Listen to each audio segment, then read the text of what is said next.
Pertanyaannya, apa hubungan Isra Mi'raj dengan cinta Khadijah?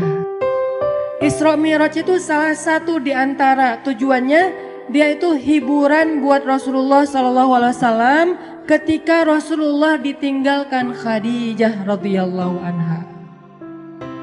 Jadi tahun ketika terjadi Isra Mi'raj dikenal oleh ulama dengan istilah tahun kesedihan.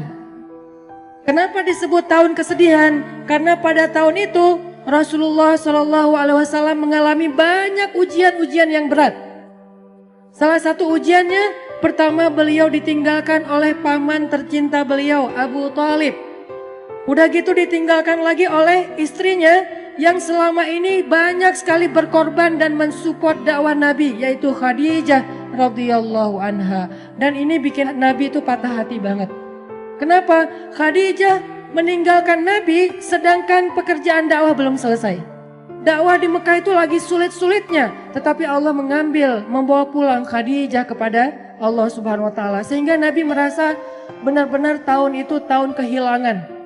Kehilangan Abu Thalib, kehilangan Khadijah, sehingga jadilah Nabi di kota Mekah, kalau kita ibaratkan itu kayak anak yatim, nggak punya tempat berlindung. Biasanya Nabi itu kalau beliau dicela, dibully sama netizen gitu kan. Ini analogi sosial media. Kita dibully netizen aja kayak sedih banget gitu. Apalagi Rasul dibulinya bukan sama sosial media yang gak ketemu orangnya. Tapi langsung ngelihat ekspresi wajahnya, dilemparin sama kotoran. Nah, hiburan Nabi yang membuat Nabi itu kuat ketika dalam keadaan dibully rame-rame adalah Khadijah.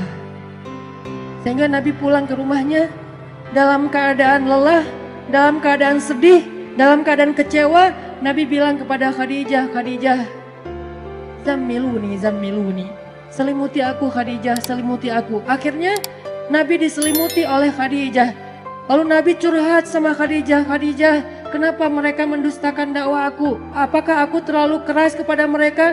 Kata Khadijah, tidak wahai Rasulullah. Apakah aku tidak menyampaikannya dengan jelas? Kata Khadijah, tidak ya Rasulullah, engkau sudah menyampaikan dengan jelas. Wahai Khadijah, bagaimana agama ini akan Allah menangkan jika mereka menolak agama ini?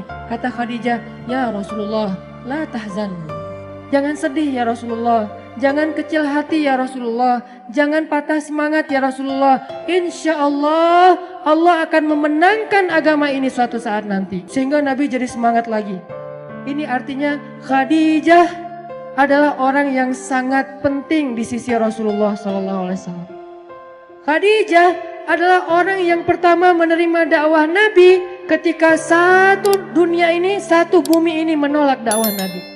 Khadijah orang yang pertama sholat di belakang Nabi ketika tidak ada yang mau sholat di belakang Nabi. Tiba-tiba orang yang paling berharga bagi Rasulullah SAW ini kembali kepada Allah Subhanahu wa taala. Sehingga Nabi merasa kehilangan, seolah-olah dunia ini gak punya siapa-siapa lagi. Sedih luar biasa. Abu Thalib pergi, Khadijah pergi. Di tahun yang sama, orang-orang kafir Quraisy merencanakan untuk membunuh Rasulullah SAW. Sehingga Rasul harus lari ke Taif. Baru lari ke Taif, berharap di Taif diterima sama keluarga besar ibunya beliau, Aminah. Ternyata di Taif kita tahu cerita yang luar biasa tragis. Nabi dikejar-kejar seharian, dilemparin batu, kemudian disorakin kayak maling. Sehingga Nabi keluar masuk kebun kurma bersembunyi. Ketahuan lari lagi, sembunyi lagi, ketahuan lari lagi. Sampai jidat Nabi itu kena lemparan batu dan berdarah. Seharian Nabi berlari karena dikejar-kejar sama orang di Taif. Udahlah perasaan beliau sedang dalam keadaan kehilangan. Lagi patah hati banget kalau bahasa kita sekarang. Tiba-tiba dihujat rame-rame sama manusia. Ini berat banget buat Rasulullah SAW. Kondisi mental yang lagi down banget. Kondisi perasaan yang lagi nyesek banget kalau bahasa kita. Udah ditinggalkan orang tercinta, kemudian tidak ada lagi yang melindungi beliau dakwah di Mekah. Sekarang beliau di Taif diusir, dipukulin, dilemparin, dikejar, diteriakin maling. Sampai kemudian Nabi SAW bingung harus pulang kemana sekarang. Di Mekah beliau diancam, di Taif beliau diusir. Akhirnya Rasulullah SAW diam-diam masuk ke kota Mekah dan tidur di depan Ka'bah. tidur sendiri di depan Ka'bah. Orang-orang Mekah udah pada tidur, masuk ke rumah mereka masing-masing. Nabi sembunyi-sembunyi masuk ke kota Mekah dan tidur di depan pintu Ka'bah. Karena udah nggak tahu harus pulang kemana. Benar-benar jadi kayak anak yatim lagi. Makanya Allah berfirman, alam yajidka yatiman fa'awa. 2 kali Nabi ngerasain nelangsanya jadi anak yatim. Pertama nelangsa ditinggalkan ayah, ibu dan kakeknya.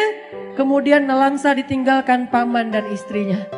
Sehingga Nabi SAW akhirnya tidur di depan Ka'bah.